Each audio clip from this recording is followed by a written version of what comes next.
Got it. I got it.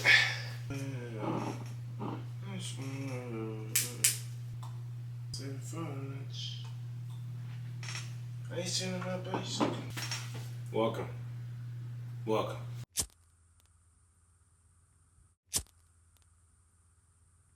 So this video is going to be my 15 favorite books that I read in 2024. What was different about this is that I started reading 4 months ago, and everything that I'm saying in this video are probably my favorite books of all time. Like outside of this year, there's probably 2 books that I could give that would be maybe in this, and those would be the Iliad and the Odyssey. But outside of that, this is like my favorite books of all time. And to me, that's so cool. Like if I take myself away from my content and I just kind of see the videos I'm making, I think it's cool that I could see myself like falling in love with something. Like it's not like I'm 10 years down the line looking back and saying, I wish I could read some of my favorite books of all time for the first time again. Like I'm doing all that now. Like I'm finding my favorite books of all time now. Like while I was reading some of these, I think it's just so cool to think like whenever I sat back and realized what I was reading, I was like, I'm currently reading some of my favorite books of all time.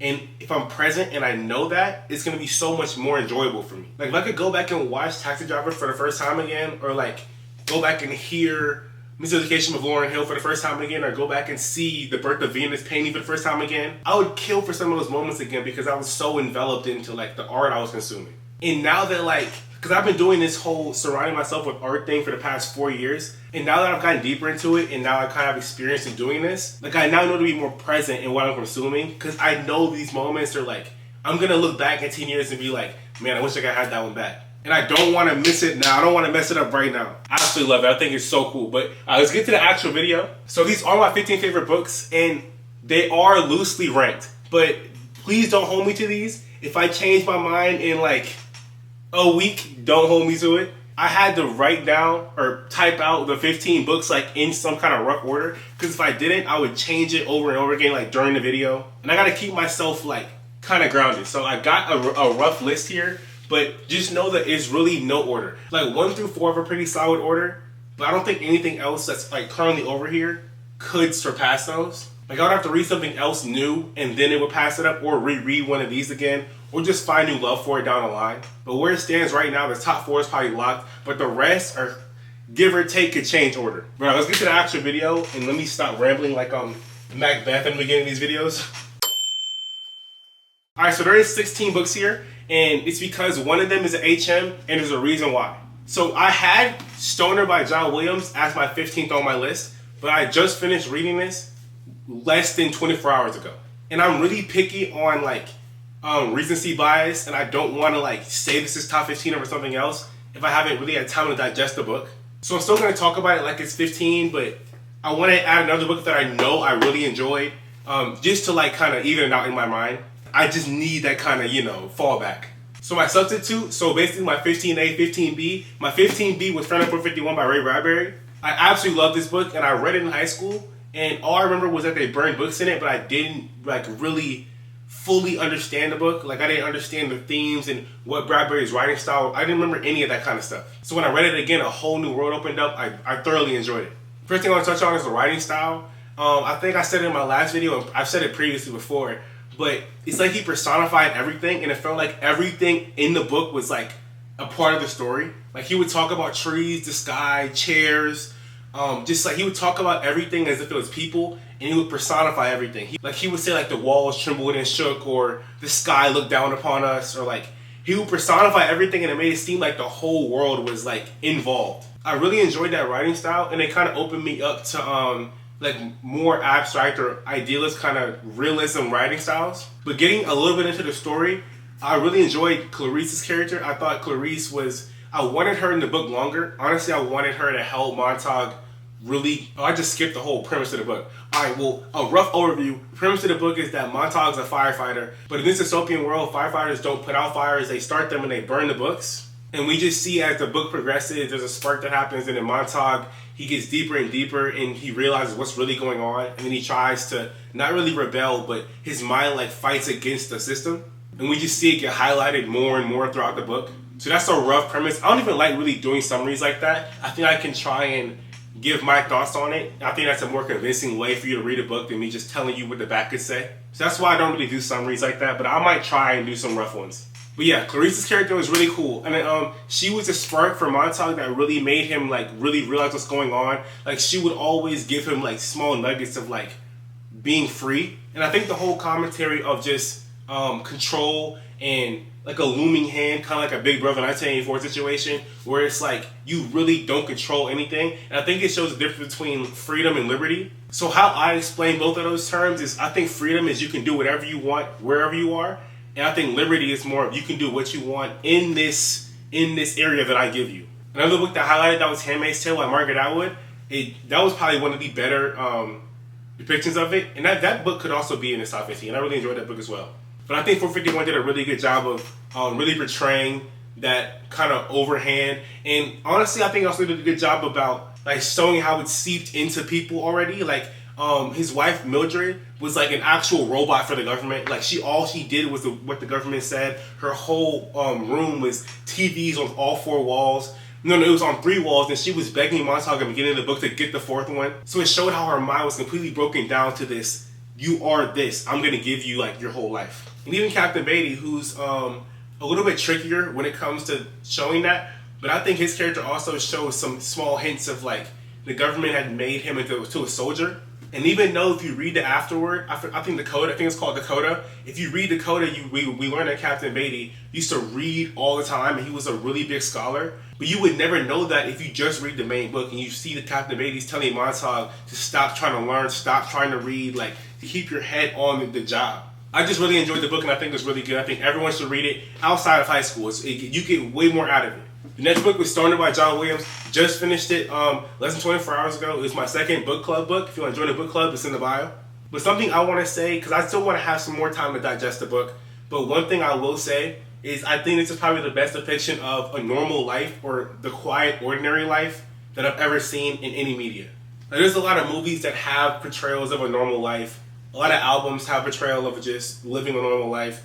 But I think this book was like, the word choice was so good. Like it felt like every few passages, not even passages, every few sentences, there was a word like stillness or calm. Like it felt like John Williams was really reaffirming the whole notion of he's living a quiet, calm life. And you would think that would be boring. And honestly, I thought it was going to be boring as well. Like I was kind of putting off reading this when people were telling me about it, saying it's just like a really good, normal life. And I was like, how is that interesting at all? But then I really realized what comes with a normal life. Like, he still gets married, he still has a kid, like, and the whole dynamic with Edith and Grace. Grace is this kid who they have a really complex relationship. And then Edith, that whole, like, scene we learn about Edith, and, like, those are also part of a normal life. So, the normal life is still quiet and it still navigates pretty calmly, but you still have these pockets of, like, uncertainty and complexities that they're still involved in normal life, but you have to face these as well. Like, it's just, I really enjoyed the book. And the writing style also rides the line of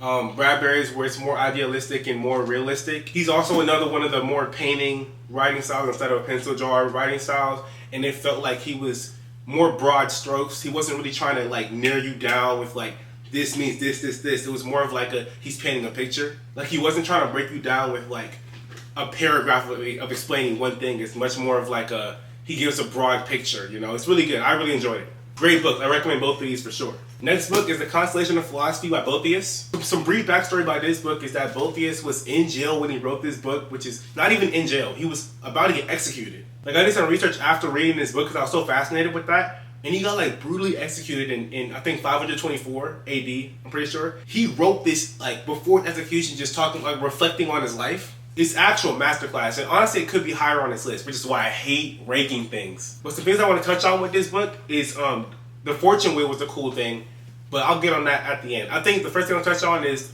providence versus free will, or providence versus fate. So providence is God's perfect plan for you. That's a rough description, but basically that's what it is. Like, God has this plan for you, and this is the providence, like what he predicts for you. And then fate is much more of like the plan the world has for you. Which is kind of mixed in with free will, in my opinion. This is a whole philosophical topic that we could really dive into, but it's more of like your free will is also combined with the world's fate for you. His commentary on that was super interesting, and I liked how he kind of danced around that topic, and he also kind of merged it to a little bit. Like, he was saying, if God created the world and created people, how can our decisions, like our free will that we choose to have, how could it be any different than his providence? Like he's saying, how could your free will and fate be any different than God's plan for you? Like it's almost like a theological contradiction. Like how could that be possible? How could those be separate? And honestly, I think I lean towards agreeing with him, but I do think there is a difference because we can't have, like obviously this gets more into theology, but Adam and Eve, because of Adam and Eve, we have inherent wrongs in the world and there's stuff that we're born into sin. So us having free will to choose certain things, like we pray in the Lord's Prayer that his will be done on earth. So to me that insinuates that God has this providence for us, but it always doesn't come to fruition because his will is not always done. We have free will to choose. He gave us the free will and the option to choose. So when we ask for God's will to be done, we're asking for him to help us with these bad things that we are born to do. So that does kind of clash with what both of you said. But I mean, that's why I read philosophy. Like, I don't agree with everything I read, but it's just so fascinating because these people are infinitely smarter than me. And I can like argue with them in my head. It's so cool. I love philosophy. Both of you also says in this book, his whole definition of happiness, he thinks it comes from within, more of an idealistic kind of philosophical worldview. I kind of disagree. I think happiness comes from an external source. I think our meaning and purpose comes from an external source. I'm a theist. I believe in a God. So I think our purpose and meaning and true happiness, truth, all these good virtues come from God because I don't think there is good without God. Like, I don't think evil is a thing at all. I think evil is the lacking of God. I think it's kind of like how cold isn't really something you can measure. Cold's not something that's an actual scientific thing.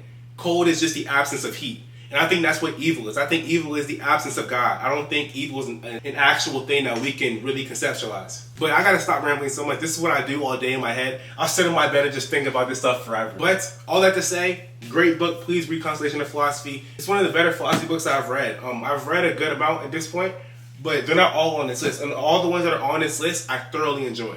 This next book's probably the best written book that I always say is probably the best written book that I've read, even though it's not my favorite book because I think there's more that goes into art. But Bluest Eye by Toni Morrison, who I also credit as probably the best writer that I've read. It's her or Kafka in my opinion. Like the word choice in this book was so good, and it was almost like she was trying to drive home the fact that like you're going to feel bad for Bukola reading this. Like it's hard for me to really fathom someone reading this and not being so moved to like, I couldn't even read a book. I probably had to like stop reading after this for another like 3 days. Like it took that big of a toll on me just because I related a little bit with Bukola early on in the book, like how her whole conflictions with identity. I mean, I'll touch on that later. But just the feeling of the book, I want to touch on that first before I even get to the story. I just thought it was a really deeply moving book. So just a little bit of the story. Bukola, she dreams for blue eyes and really wants blue eyes, but it's a metaphor for whiteness. And basically she thinks that having blue eyes will help her in society and be looked at more pretty. This book's a really good portrayal of locus of control. Not locus of control, I think I'm using the wrong term.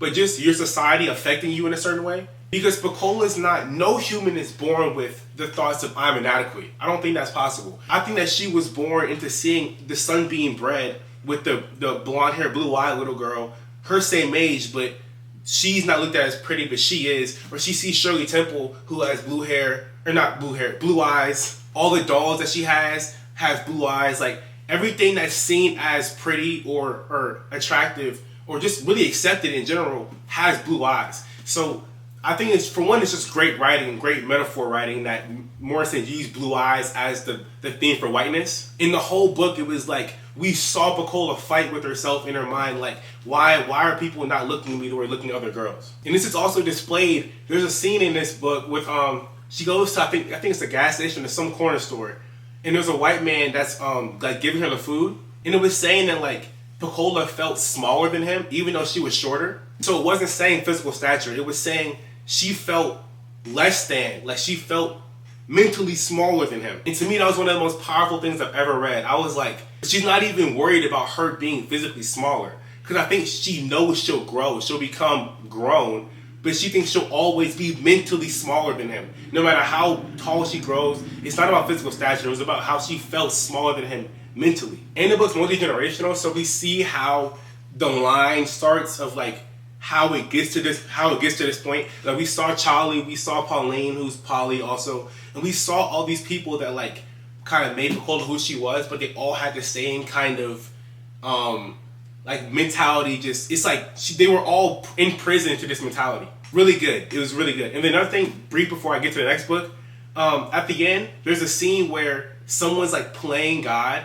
It's the person that Pecola asked for blue eyes, and he literally writes a letter to God in the book, and it was one of the craziest things I've ever read. It wrote like he was like mad at God, like not even mad at him.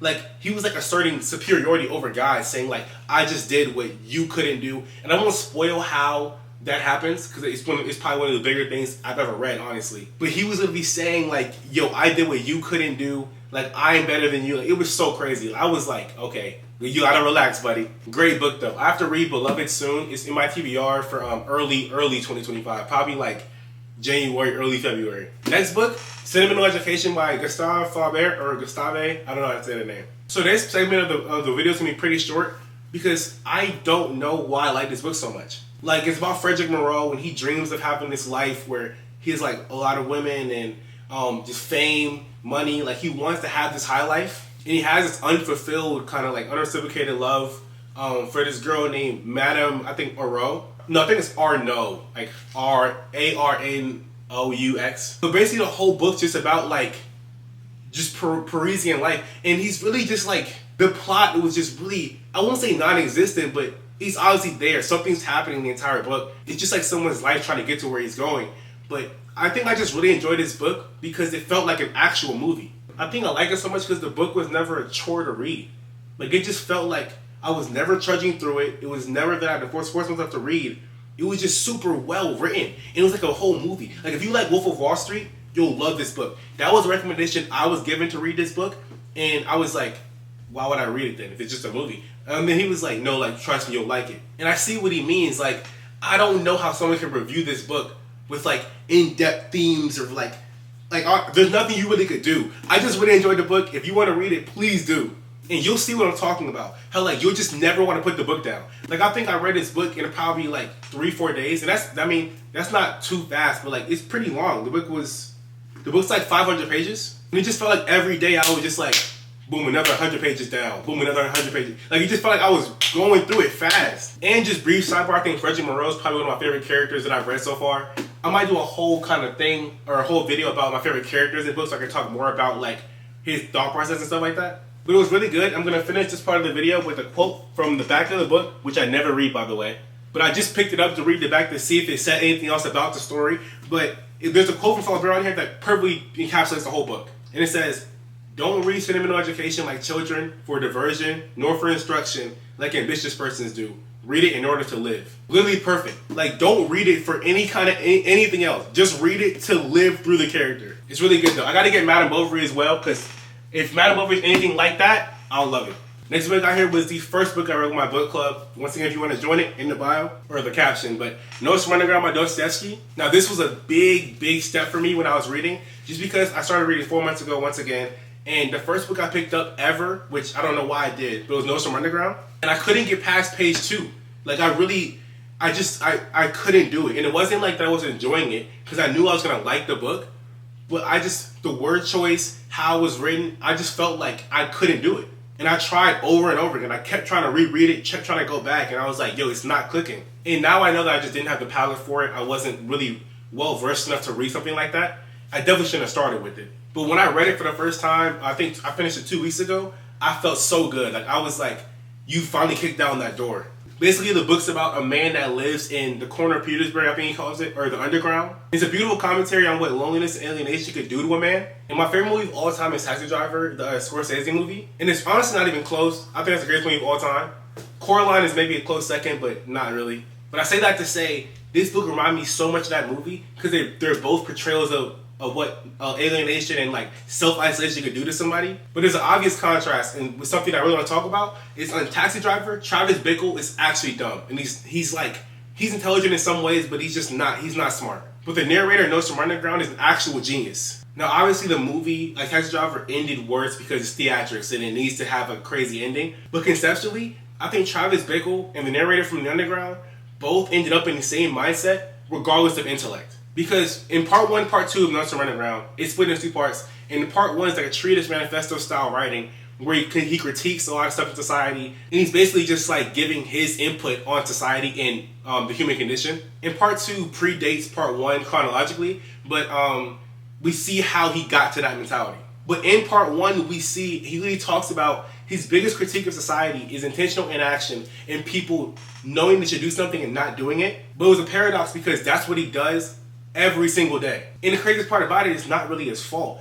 It is his fault, but not really. Like, his intellect will paralyze him from doing things he knows he should do. And the difference with that is Travis had no intellect to stop him from doing things. He didn't know any better because he wasn't smart enough. Travis did not know any better to do any kind of, let me change my life. Like, he went and got a job to work 12 hours a day driving a taxi. I think it was probably 18 hours a day. Like, I think it says in the movie he only had like 3 hours to sleep every single day. So he would drive taxis for like 20 plus hours a day. And he did that just to like not do anything. He didn't know any better. But in Nostrum Underground, it's like the man knows he should do something, but he doesn't do it. And it's like a whole conflict of like, it's like cognitive dissonance at its finest. Like, it was so fascinating.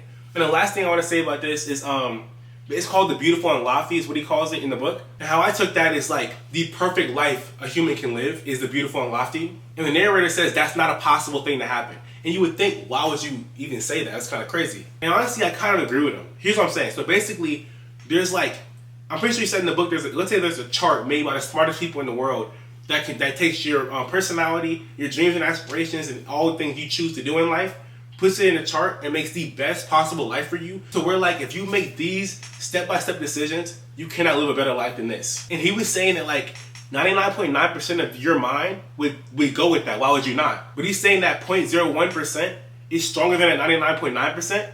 And that 0.01% is your will to be human. Like, he's saying humans would intentionally fight against that and be like, I'm not going to do that chart because you're not going to tell me how to live my life. Like, I want to be human and live my own life. It was just so cool. I love this book. And there's honestly more I could talk about with this book, but I might do a whole review on it down the line, but it was really good. There's a lot of themes in this you can really talk about for hours, so definitely read this book. The next entry is 2 books, but they kind of go hand in hand, but Stranger and Mythicismus by Camus. So these 2 go hand in hand because it's the first 2 novels, well, one's an essay, but the first 2 bodies of work that Camus did when it came to portraying absurdism, which is his trademark philosophy. But absurdism, in a nutshell, is like the human mind is not absurd inherently, and neither is the world, but putting them together is a conflict of interest, which makes the absurd. So breaking it down a little more, the human mind wants meaning in the world, and the world doesn't have any. So putting that together makes conflict of interest, which makes absurdism, which leads to a lot of more nihilistic thoughts and more meaningless thoughts like, what's the point? Because you're not going to find any common ground.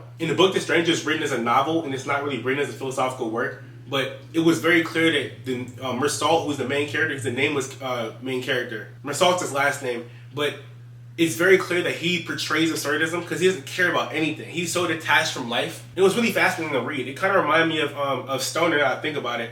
How they both were just like living their lives, and it was interesting to read somehow. It's also split into 2 parts. I think part two is where it really picks up. I won't spoil what happens, but I think part 2 is where you really see the whole philosophy coming to fruition. I think the whole segment about the case is like absurdism in a nutshell. And I think the last chapter of this book is probably one of the better chapters I've read at all, honestly. But the reason why I have Sisyphus as well in this entry is because when you think of absurdism and you think, what's the point of life? Why am I living?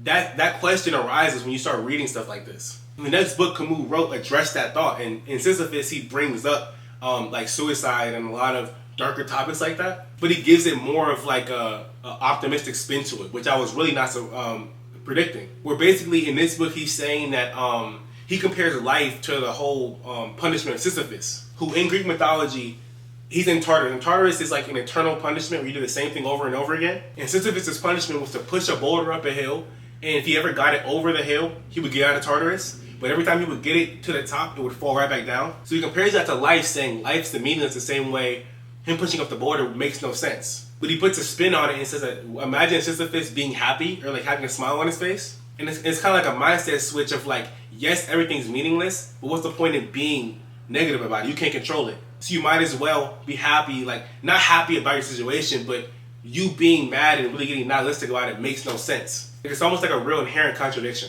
But reading these back to back were really good for me. If I had to choose one to be in this ranking, if I had to really choose one, I would say Sisyphus is better than Stranger. But they're both really good and they go hand in hand, so I put them both in the same entry. But it's really good. Definitely read both. I've read The Rebel as well, and I've I'm finishing up The Fall right now.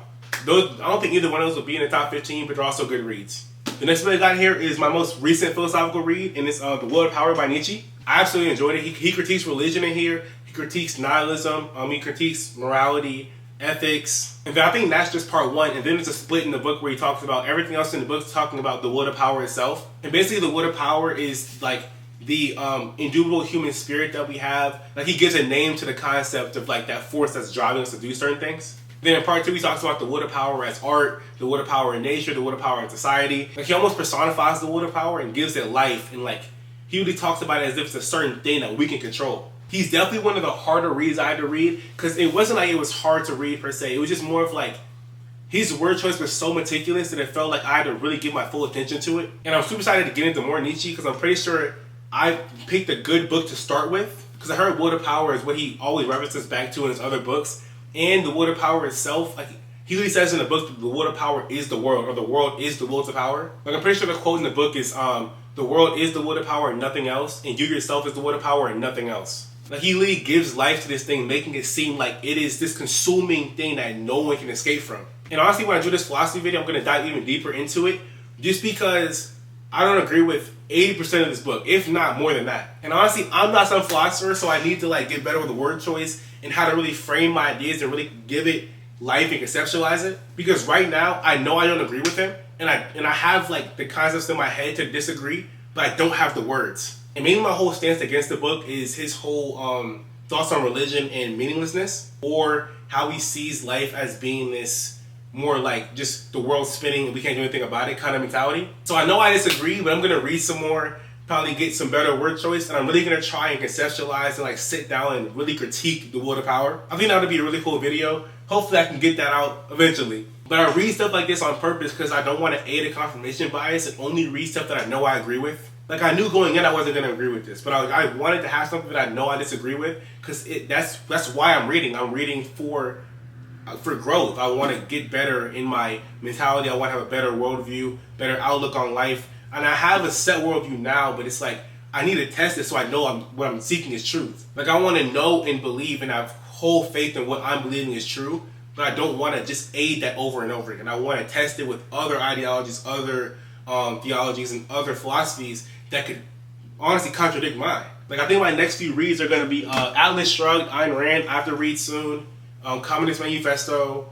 I want to read all the books like that, all of them. I got to get Dust Bowl Zarathustra and Beyond Good and Evil next, but I'm really excited to read some more Nietzsche. Next book here I got is Metamorphosis by Kafka. Now I always give credit as Kafka is one of my favorite writers of all time, and this is the book that really did that for me. This is a short stories book. It's not just Metamorphosis. I read The Burrow, Investigations of a Dog, Penal Colony, which is also might be just as good. But just speaking on Metamorphosis, I think it's one of the best commentaries on alienation, and not self-alienation. That's why it's different than Taxi Driver or Notes from Underground. Like society alienated him. So basically, it's about Gregor Samsa, who's like the breadwinner for his family, and he wakes up as an insect, and he can't go to work, and it shows how society neglects him and treats him as if he's nothing. And I thought the short story was done so well. Like we see how his family just turns on him, and he was the one giving them this life they were living. And it was like the life that Gregor gave his family, they resorted back to the life he gave them instead of trying to help Gregor. Like literally turning their back on the man that gave them the life they're living. And that's highlighted at the end of the short story. No spoilers, but definitely spoilers. That whenever they're smiling at the end of the book, whenever they're going somewhere else, I was like, wow, y'all, I hate you guys. What they did to him was so bad. It was so bad.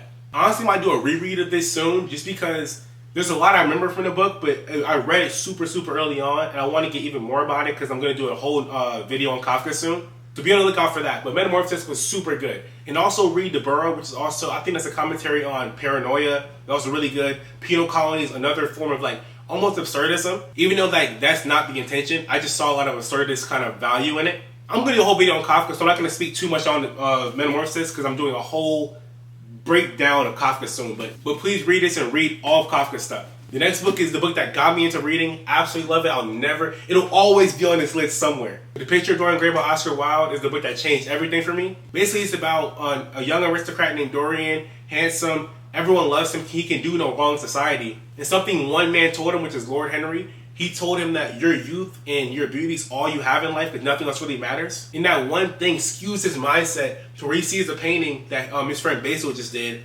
and he sees how the painting will never grow old and will always be young the way it is right now, and he'll age. And then he wants to deal with the universe, basically saying that the painting will reflect all of his moral injustice and all of his sins, and he will never age, basically. And all the bad things he does will reflect on the painting and not him. It shows the implications of just how bad that could get to someone's psyche, like not being able to really see your sins, and you know where it's going, but it's not on you, so you don't really care. He's detached from the painting, even though it's literally him. It shows the implications and consequences of being pompous, arrogant, super vain. Like, it's just so good. It's so good. Like, I think if I had to rank like parts of a book, I think the Sybil arc in this book is one of my favorite arcs in any book I've read. He did Sybil so wrong. Justice for Sybil. And I also think the whole thing with Basil at the end of the book, no spoilers, one of the better scenes I've ever read. Like, the writing in it was just so good. Which leads me to what I want to say about Oscar's writing style. It was just so flowery, and it's one of the best things I've ever read. It was like, he rides the line of Bradbury and Flaubert when it comes to the more realistic,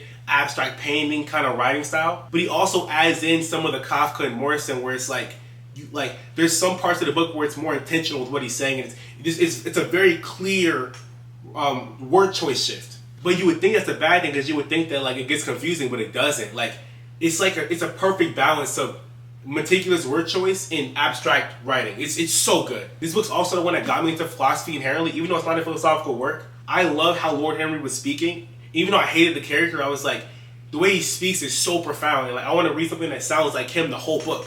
Which led me to get Republic by Plato, and that started all my philosophy work. This book really changed everything for me. I'll always give credit to this book. I just picked up his plays, Importance of Being Earnest and A Woman of No Importance. I just picked up both of those. I'll read those soon. Definitely get back to you guys on that. But if you want to start reading, I will never give you any other recommendation but this book. The next book I got here is The Bridge of St. Louis Ray by Thornton Wilder. So this book won the Pulitzer Prize in 1929, and I see why. Brief summary. There's a Peruvian bridge that falls, and 5 people go with the bridge. And the book split into 5 parts. And this man named Brother Juniper, who's a super religious man, believes that there's no way that was not an act of God. That couldn't have been fate, or like that couldn't have been a coincidence. So in the 5 parts of the book, he details 5 different characters, the 5 people that fell with the bridge, and he tries to prove why it was an act of God and not a coincidence. And he links all of them somehow. And the five parts of the book are really good. But I think Esteban and Uncle Pio's chapters in the book were like, Uncle Pio is the most. But it was just so good. The book was so good. And this book's also like, it's written in a more realistic tone. So when I was reading it, I felt like I was really in the story. But like, what that leads me to say is that after I read this book, I've started to see the more interconnectedness of humans in real life. Like the way that he looped all of them together, it wasn't on some like divine, God putting all these people together kind of thing. It was more of like everyone's connected somehow. Like you could always find connectedness in other people. Which leads into a whole other thing that's not even about the book. Just more of like, we need to be more kind and passionate towards people, because we're all connected somehow. Even if you don't believe in higher power connecting us all, even without that, I think even atheists can agree that we're all connected somehow. I don't even want to get into more of the moral part of that, but please read this book. Like, it's one of my favorite books of all time for a reason. And it's a short read, so that's why there's not too much I can say about it without spoiling it. But it's just so good. Like, I think it being 5 parts and it's all 5 characters and it somehow links people, like, that's just, if let's say I didn't read it and I heard someone say that, I'm reading it after that for sure. Next book is Fear and Trembling by Kierkegaard, which I think I said earlier in the video that Word of Power is my most recent philosophical read. I lied. I finished this 3 days ago. Word of Power was, I think, a week and a half ago. So I can't show you guys right now, but I have a small knife tatted right here, and it represents the Abraham and Isaac story, which is my favorite story in the Bible beside Jacob wrestling with God. That's such a cool story as well. But the Abraham and Isaac story basically is that God tells Abraham to go to the top of Mount Moriah, or just go to the hills of Moriah, and he'll pick out a mountain for him. And he has to go sacrifice his son Isaac, which is the miracle child, the one that, obviously his wife Sarah had Ishmael, but Ishmael wasn't predicted to be the leader of nations, even though he kind of was. It's kind of confusing. But Isaac was supposed to be the golden child. And then God tells Abraham to kill Isaac. Not kill, but sacrifice. And why I love the story so much is because Abraham was like, yes, I'll do it. Like, I trust you. So they walk 3 days on the hills of Mount Moriah and go to the top. And he's about to sacrifice his son. And then God stops him and he literally blesses Abraham and says, like, you've shown me you have the faith to be the leader of nations. And he blesses Abraham with the covenant of he'll lead nations. That's why he's called the father of all nations now. Beautiful story. My favorite story in the Bible. And this book is like a commentary on that story. And the biggest thing in this book is Kierkegaard speaking on the leap of faith, basically. And he's saying that the essential leap of faith that Abraham took in sacrificing his only son, the golden child of the father of nations, he's saying that much faith is what we need to have as Christians to follow our own paths in life. And honestly, I'm working on that every day. I'm getting sanctified every single day. Like I can't say that if God asked me to do that today, that I would just be happy-go-lucky. Yes, I'll do it. Like, it's something I have to work on every single day. But seeing someone else say that, it was almost like a call to action. I really enjoyed this book.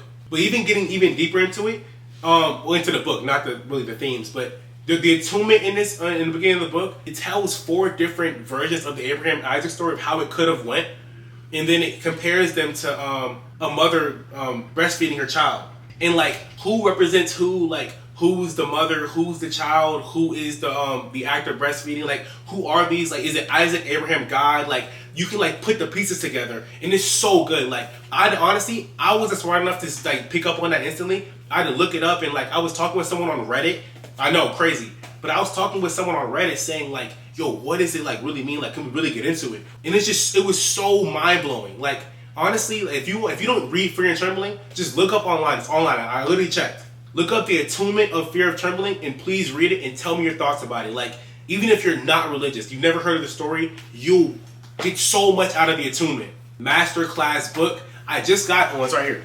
I've read Self-Examination by Kierkegaard, but I just got Either Or. I'm super excited to read it. He's honestly become like, if not my favorite philosopher ever, second behind Aquinas, just because of Fear and Trembling. Like, it was so good. I absolutely love this book. Next book I got here is not really a book per se, but it's Sylvia Plath's journals. So as you guys know, I'm not even going to try and hide it anymore like I did last video, because everyone already knows. But Sylvia Plath is my favorite writer ever, and it's not really close. It's her and Kafka, but they're just so far away from everybody else, it's not close.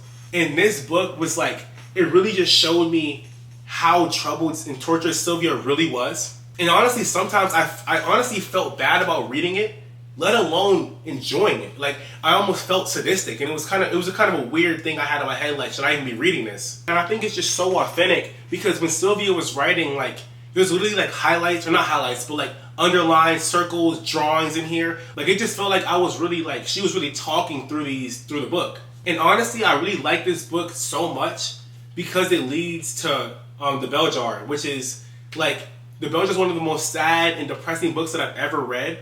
And I always was fascinated since I've read it. How could someone write this and go to this level in their mind, this such dark, gloomy level? How do you even get there? And reading her journals really showed me like the mindset of someone that could write something as depressing as The Bell Jar. It also has some unseen pictures. Like, look at this. Like, she's the GOAT, bruh. But if you do want to read this, like, it's really sad. And that's something that, like, I know a lot of people, every time I talk about Sylvia with people say they don't like The Bell Jar or like reading her journals or poems because they don't want to put themselves in that mindset. But if you are someone like me that enjoys sad media and like you get a lot of value out of it, you'll absolutely love Sylvia's stuff. I also just got Red Comet, which is a biography written about her. And I think I coupled Red Comet with her journals, which is like an autobiography, so a biography and an autobiography. I think I know a lot about Sylvia and like really can talk about her in a whole video. But I absolutely love this. If you want to read this, definitely do. This book I have is Frankenstein by Mary Shelley, which when I first read it, it was honestly #1. So I always give Metamorphosis the credit for being the best alienation portrayal that I've seen. But honestly, this might be over it. Like, it's 1 or 2. And why I think it's so cool is because it's not like Taxi Driver or Notes from Underground. It's not self-isolation. The world is isolating them.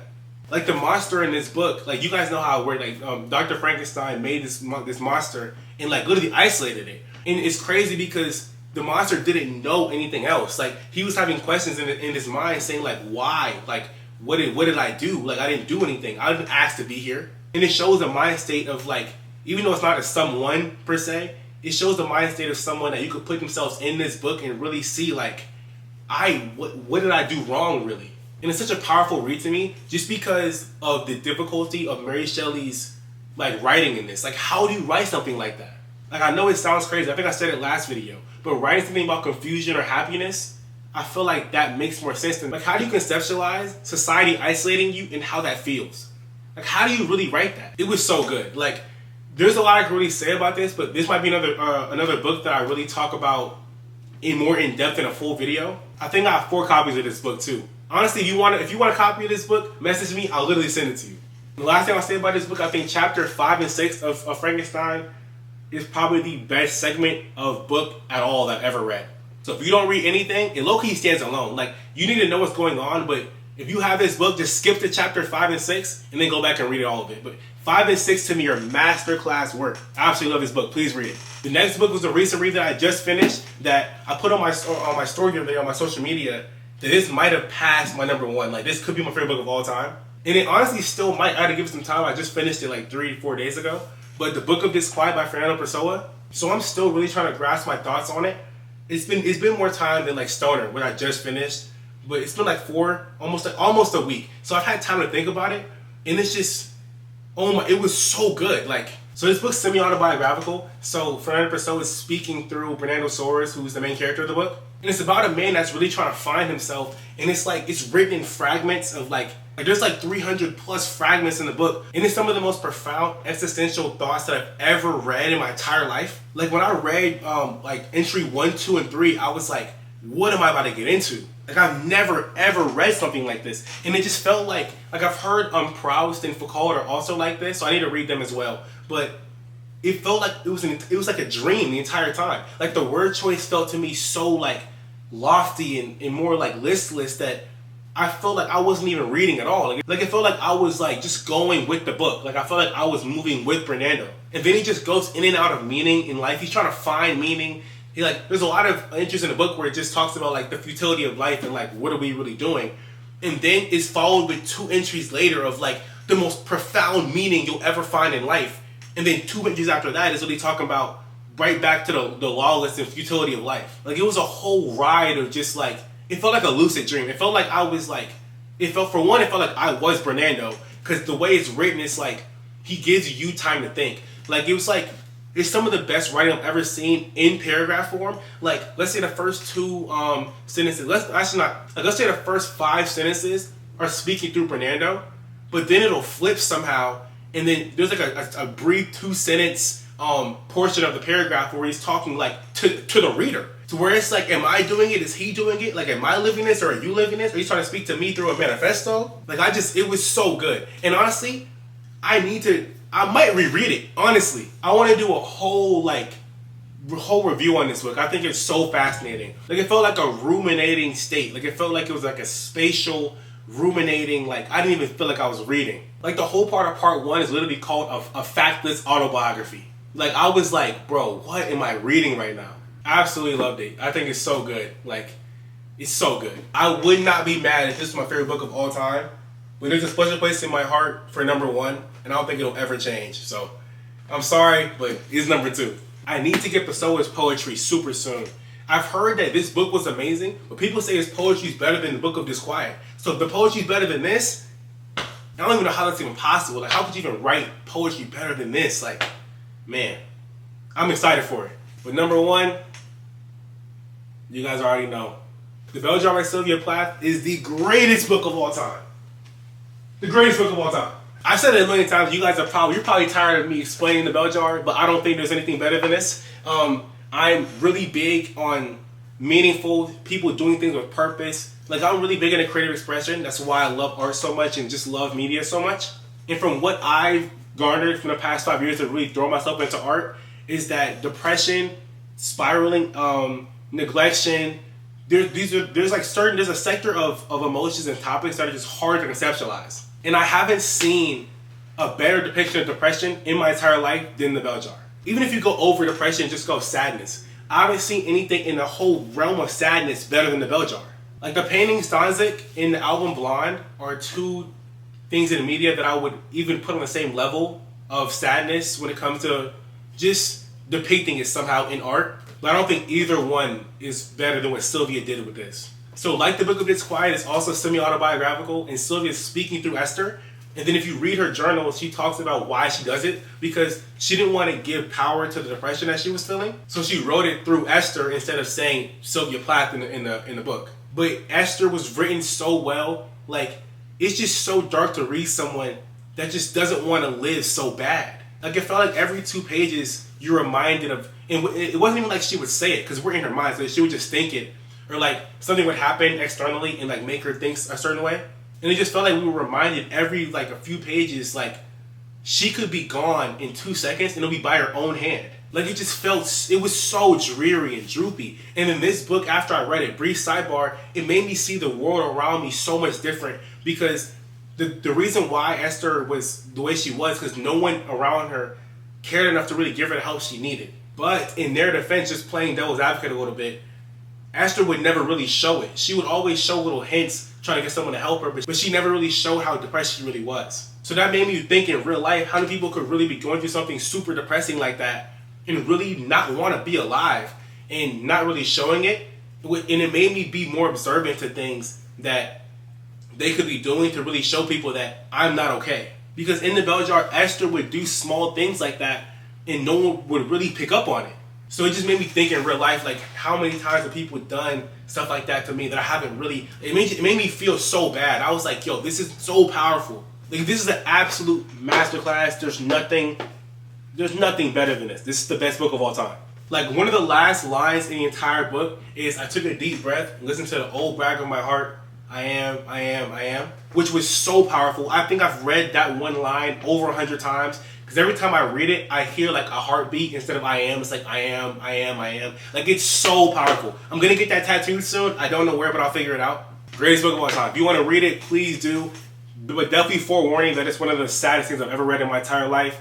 But hopefully you get some kind of value out of it, because like my compassion and awareness for people around me is just, it's greatly heightened after reading this book. And not even just this book, her poems, her journals, just, Sylvia was so fascinating to me. She's definitely a big impact on my life. But unfortunately, that's the end of the video. That's my top 15.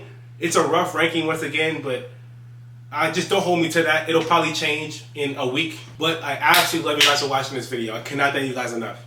Man, I gotta put these books back somehow. But please read something today. Have a blessed day. And please give me book recommendations for 2025, because I don't know what to read yet. I have a few in my TBR, but help me out with that. But I love you guys. Read something today.